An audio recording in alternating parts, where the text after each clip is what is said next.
Hello guys, in this video let us discuss about tenant in Azure. So in simple words, consider tenant as an organization or directory. So for example, there will be a tenant for organization ABC Technology Services. Then there will be a separate tenant for some other organization, say XYZ Software Solutions. So tenant creates boundary between two customers. So again you can see ABC Technology Services and this XYZ Software Solutions. These are two customers of Azure. And of course data of two different customers is also separate because we have two different tenants. Now guys, few people they say that tenant is equal to Active Directory and few say Active Directory is a part of tenant. But for simplicity we will assume tenant is equal to Active Directory.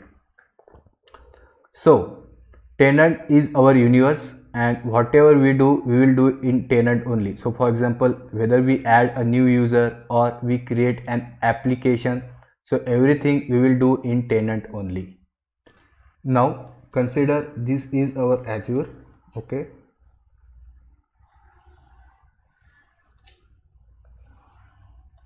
And within this we will have different tenants. So let's say this is tenant 1. So this tenant may be for one organization, this is for tenant 2 and like that. Let's say now this is our tenant 3. Let's say this is tenant 3.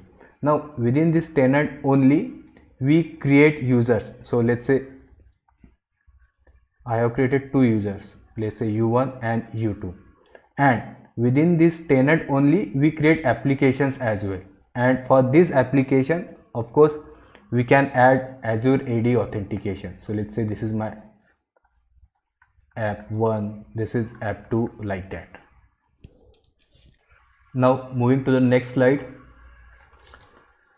Now if we log in Azure with our personal Gmail ID, then default tenant or default directory is created and it has one user, and that is of course the user who has logged in.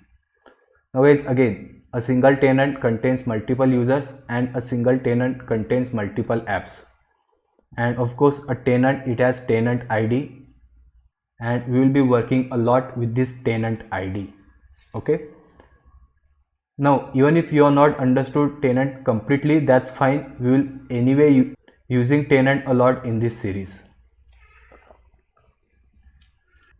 Now guys, this is a simple diagram which represents tenant. So you see Azure AD is equal to Azure Directory is equal to tenant, okay. Again we are assuming this for simplicity. And if you see this whole box, that is this whole box highlighted in white, that is our tenant. And within this tenant we have this app 1, app 2, app 3, and within this tenant only we have these users, right. So you can see master users, they are at tenant level, okay. But when we assign users to our app, so again you see app 1, app 2 and app 3, these are our apps. So when we assign users to our app, we do not create users under that specific application, but we simply link user from tenant with that app. So you can see this is our app 2, okay, and this is app registration. So guys, again we will discuss app registration in future, but you see John David and Mark Phillips, these two, they are the users of app 2, and these two users we have not created them as master users in app 2, but these users, that is this and John and Mark, they are present at tenant level, and we have simply assigned these users to this app like this, okay. And guys, this is really an important concept. So guys, this is really an important concept, and having clear understanding of this picture will help you when we add authentication to our application, and when these users they will try to log into our application. So that's it guys, thanks for listening.